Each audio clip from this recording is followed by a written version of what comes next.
Mawisa, thank you so much for joining us this morning. A very important month that allows us to put a focus on a killer. Breast cancer kills far too many women in our country and indeed the sub-Saharan African region. Can you give us an idea of how your journey started? Where did you realize, or when did you realize that you needed medical attention that eventually led to your diagnosis?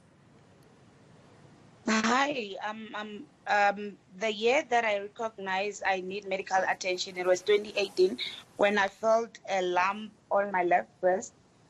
It looked like a minor lump, and I went to seek medical attention where I did all the tests, and eventually I find out that I've got triple negative breast cancer. Now, it wasn't as simple, was it? Because the advice you first got was that the medical officer that you saw didn't immediately think it was cancer. Explain to us what had happened and how you eventually made sure you got the right diagnosis. Okay. They did ultrasound, of which the ultrasound showed a big lump, and they said it might be fibroids because women of my age, women of 30 years, get those fibroids. So I have to go home for 6 months, then I'll have to come back again. Maybe the lump would have shrunk. But then I refused to go home because I wanted to know what is it that I was dealing with since there's a family history. I requested to be thoroughly checked. That is where they did the biopsy. And after 2 weeks, I got my results.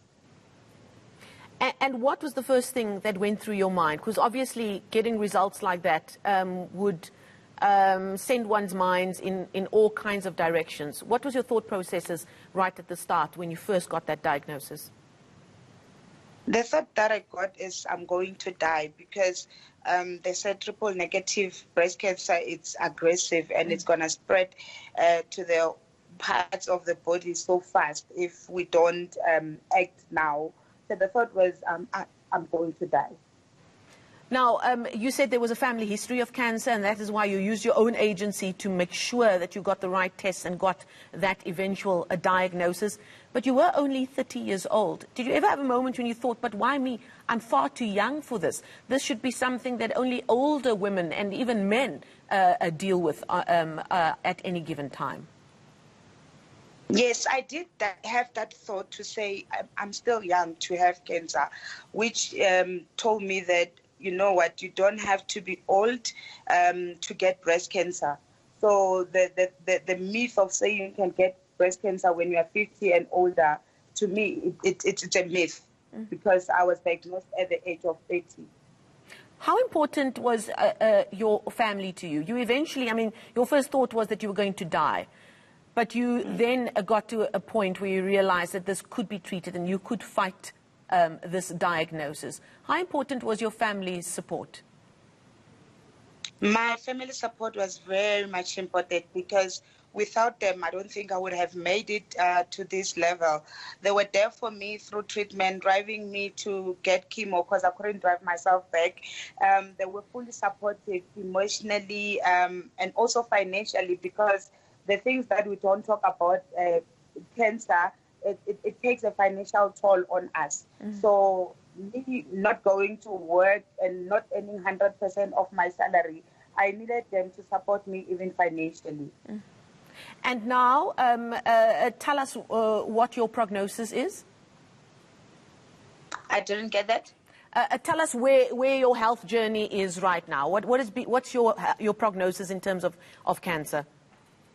Okay, I'm on remission for 5 years. I'm going for thorough checkups every 3 months. I can say now the cancer, where it was situated, it has declared that it's no longer there. That's fantastic news. And you, as a social worker, that's actually your day job. You've now decided to make this your life's work to help others who find themselves in a similar situation. Tell us about what you're doing. Okay, I initiated an NPO, which is called Mawisa the Survivor, and in short is MTS.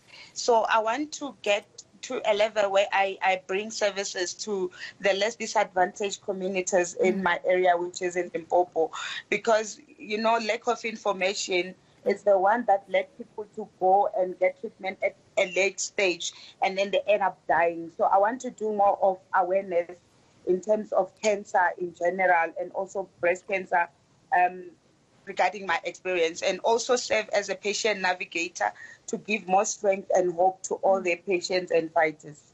Well, what an inspiration you are. Mawisa, the survivor, not happy just to sit and thank the heavens for your own personal journey in beating cancer, but taking it further and wanting to help those who really need this help more than we could ever understand. Thank you so much for coming on air and sharing your story with us. That's Mawisa Chauke, a breast cancer survivor.